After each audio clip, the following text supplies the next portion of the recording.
선관위 사무총장이 된 이후에 선거, 즉 22대 국회의원 선거에서 선관위가 어떤 잘못을 했는지 지금 나와 있나요? 이렇게 물으셨어요. 잘못한 것이 없다는 이런 말씀을 하신 거죠.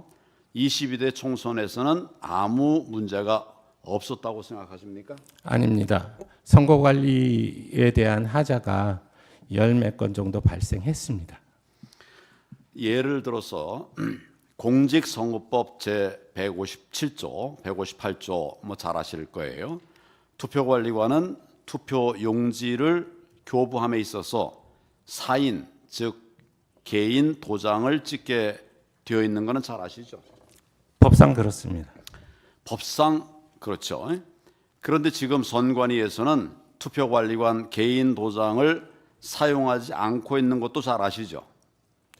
규칙으로 인사날인 할수록 인사날인으로 가름할 수 있도록 해놨습니다. 법에 정해져 있는 것을 규칙으로 바꿀 수 있습니까? 법에 그러니까 명백하게 법 취지 자체에 위반되지 않는다고 법원이나 헌재에서 결정이 났습니다. 법에 명백하게 투표관리관의 사인, 개인의 도장을 찍도록 돼 있어요. 그걸 규칙으로 바꿀 수 있습니까? 실질적으로 이 행정적인 절차에 관한 규정이라고 봐서 법원이나 헌재에서 이에 대해서 불법이 아니라고 지금 판단이 났습니다. 이 사안은. 법의 규정을 가사, 판결이 났다 하더라도 마음대로 바꿀 수 없는 거예요. 법은 살아있는 겁니다. 결국은 대법원 판결하고 헌재의 결정을 부인하시는 것밖에 안 되는 겁니다. 그 주장은. 법이 우선입니까? 판결이 우선입니까? 법의 해석 권한은 법원, 헌재에서 갖고 있습니다. 명백하게 이 조항에 대해서 개선되지는 않았죠. 규칙은 그대로 있고요. 22대 국선 때도 법대로 해달라는 요청이 있었는데 제가 현실적인 여건을 고려할 때 도저히 법대로는 못하는 그 상황이라고 판단을 해서 규칙에 따랐습니다. 그리고 제 개인적인 소신은 법률이 규칙에 따라서 개정돼야 된다고 생각합니다. 개정되기 전에는 법을 따라야 되는 거죠. 또 말씀드리지만 두 번째 그렇게 얘기를 질문하겠습니다. 하면 대법원 판결과 헌재를 부정하시는 내용이 되고 실제적으로 그 법률 해석에 대한 최종적인 유권 권한은 대법원에 있습니다. 그런데 대법원에서 헌재에서 유권 해석을 해줬는데도 불구하고 법률 해석을 개인적으로 하시면서 이게 잘못됐다고 말씀을 하시면 제 입장에서는 드릴 말씀이 없습니다. 제가 해석하는 게 아니라 법 조항을 말씀드린 거예요. 법 조항에 맞지 않게 지금 말씀하신 대로 규칙으로 바꿨다고 그러잖아요. 절차적인 둘째 질문을 말씀드리겠습니다. 중앙선관위원회의 공식 홍보 영상 내용을 보면 종이가 원상태로 회복하는 기능이 적용된 특수 재질 사용이라고 적혀 있습니다. 이게 지금도 그렇게 되어 있습니까? 지금 제가 보고 받기에는 원상 회복 용지? 뭐죠? 명확하게 선관에서 발표한 것은 그런 원상태로 네. 회복되는 기능이 적용된 특수 재질 용지. 네. 그런 영상으로 해가지고 지금 그 국민들 사이에 불필요한 논란을 가져왔다고 해서 그 영상을 삭제한 것으로 알고 있습니다. 최근에 이제 그 영상을 내렸다 이런 얘기시죠? 네. 왜 내렸습니까? 지금 말씀드린 국민에게 불필요한 오해를 가져온다. 이게 무슨 형상기억 종이라는 말을 우리가 한 적이 없는데 그것을 형상기억종이라고 선관위가 했다. 세상에 그런 종이가 어디 있느냐라고 이제 말씀을 했었고 실제적으로 제가 보고서에 대해서 이 부분을 확인한 결과 우리나라의 제지 회사에서 두 군데서 저희에게 이 용지 공급을 하면서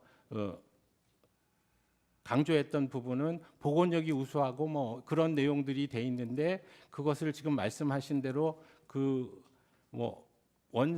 뭐라고 처음에 우리가 했다는 거죠? 형상기억종이라고 얘기했고 제가 여쭤보기는 종이가 원상태로 회복되는 네. 기능이 적용된 특수 재질 사용. 네, 이렇게 말했어요. 그렇게 그런 그 문구가 있는 유튜브를 만들었다고 아니, 해서 그렇죠. 예, 영상에 그게 올렸죠. 그걸. 그 불필요한 오해, 즉 복원력이 뭐 강하다 이런 정도의 문구였는데 이게 그 너무 이상하게 만들었다라고 해서 그 형상 기억종이가 어디 있느냐라는 그런 그 분란을 초래하게 돼서 삭제한 것으로 알고 있습니다. 이게 이제 원인이 된 것은 빳빳한 투표지, 한 번도 접지 않은 빳빳한 투표지들이 너무 많이 나오니까 이걸 지적하니까 형상 기억종이라는 얘기를 한 거예요. 지금 저 우리 사무총장께서는 한 번도 접어본 적이 없는 빳빳한 투표지가 재검표나 또는 개표 현장에서 나오는 것이 가능하다고 생각하십니까? 이건 역시 똑같이 21대 그 국선의 선거 소송에서 다뤄졌던 주제고요.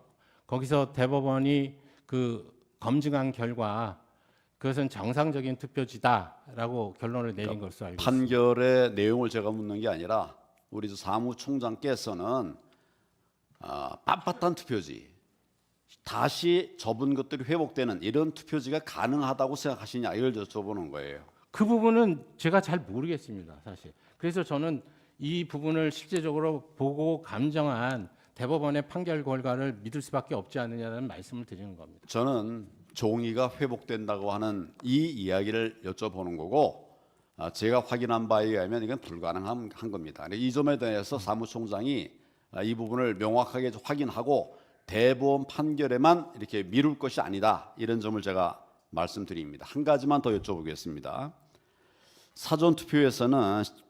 사전투표소에서는 CCTV를 가리게 돼 있습니까? 사전 그 부분의 지침이 사실은 이 가림막 이게 개표대를 설치하는 과정에서 장소적인 뭐 편이나 그러니까 장소적인 그 불편이나 이런 것 때문에 가림막을 설치 안 한 상황에서 기존에 있는 건물의 CCTV가 그 유권자들의 기표 행위 자체를 혹시 이제 녹화할 수 있는 그런 위험성이 있기 때문에 이 부분에 대한 조치로 알고 있습니다. 당일 투표에서도 CCTV를 가립니까? 역시 그러니까 기표대에 대한 부분이니까 기표대를 촬영할 수 없도록 하는 방법의 일환으로 지금 그 지침이 마련된 것으로 알고 그러니까 있습니다. 당일 투표에서도 CCTV를 네. 가리고 있냐 이걸 여쭤보는 거예요. 지금 말씀드린 대로 기표대를 촬영할 수 있는 CCTV가 있으면 이걸 못하게 할 필요가 있으니까 그걸 가릴 수밖에 없죠. 이 사무총장께서 좀 잘못 알고 계시는 것입니다. 지금 아예 선관위 지침으로 당일 투표소에서는 CCTV를 가리질 않아요. 근데 사전 투표소에서만 CCTV를 가린다. 이 점을 한번 아니 명확하게 제가 다시 그러면 확인은 해보겠지만 네. 저는 그 지침을 그렇게 해석을 안 했었고 제가 그런 지침을 내린 적도 없습니다. 아니 이거는 사전 투표와 본 투표가 다를 이유가 없고요. 이거는 이 부분은 기표하는 그 과정이 녹화가 되지 않도록 하는 조치의 일환입니다. 첫째로 그거 왜 녹화 안 되게 합니까? 지금 말씀드렸잖아요. 둘째로 제가 명확하게 확인하고 얘기하는 거예요. 당일 투표에서는 가리질 않아요. 근데 사전 투표에서는 가립니다. 한번 확인해 보시고 네, 나중에 답변을 해 주시기를 바랍니다. 이건 제가 명확한 사실을 갖고 얘기하는 거니까 이게 둘 다 가린다. 이건 거짓말입니다. 그 정도 이 점을 참조하십시오. 네.